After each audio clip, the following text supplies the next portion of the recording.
les grands principes du système éducatif. So here are the principles underlying the education system, and they're the main principles which governments may come and go, presidents may come and go, but there are some which are fundamental to the system in France, and that's what we'll look at now. So le système d'enseignement français est fondé sur de grands principes. So it's on big, really important principles, certains inspirés de la Révolution.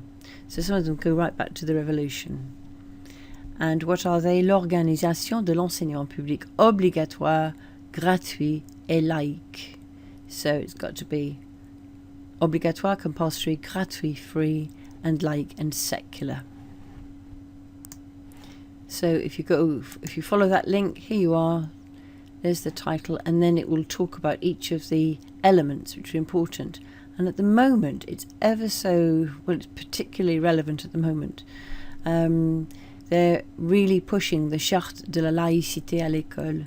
So this idea of secularism, the idea that one respects anybody's thoughts, beliefs, but you're then not allowed to demonstrate any of those in the school. So you respect it, but you're not allowed to. For example, Muslims are not allowed to wear the veil. So that is seen as being very important. But equally, it is a subject of controversy. So, as usual, I then just look at it again. La Constitution, les enseignements primaires et secondaires sont. So this is for the two levels that we're looking at. Gratuit, free, laïque for secular, so no religion, et obligatoire. And this is the bit that's changed just recently, that it's now from 3 ans à 16 ans. Et en plus, les jeunes de 16 à 18 ans ont l'obligation de se former. So there has to be people have to be in some form of training right up until the age of 18. There is a section in the site particularly about la laïcité, so the secularism as being so important. And it's possible to go and download this charter, which is on display in the schools. If you want to, you can also watch a video about what la laïcité is. So at some point you can go and watch that.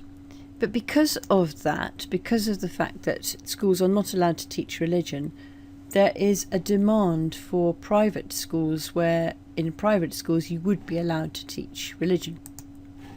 So I'll talk about these, les établissements d'enseignement scolaire privés.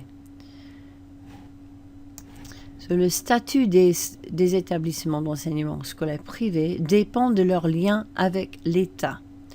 So their status depends on their links with the state. Mais ils sont tous soumis à son contrôle sur les questions relatives au statut, aux relations avec l'État, au financement, aux statistiques. So just because you're private doesn't mean that you can be independent from the state. So it's still the state who is in control of them. So you can find out that they are soumis à son contrôle. They are subject to the control of the state. It's once they've been operating for 5 years, then that's the point at which they can ask to have that contract, and it's in their interest to have the contract because ce contrat oblige l'établissement à accueillir les enfants.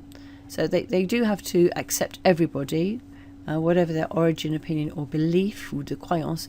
But this is the important bit: l'État rémunère les enseignants. So they pay the teachers. So that makes a massive difference to a private school if the state pays for the teaching, because that's the biggest part of the bill. So they're still private. What they have to give in is that they have to accept everybody, and particularly for religious schools, for example, it is saying they must be able to accept people regardless of their belief, but they would get the money from the state. One private school that my students will know, because we do a French exchange with this school, is the École Normale Catholique in Paris, Eric Blomet. Let's have a look at their site.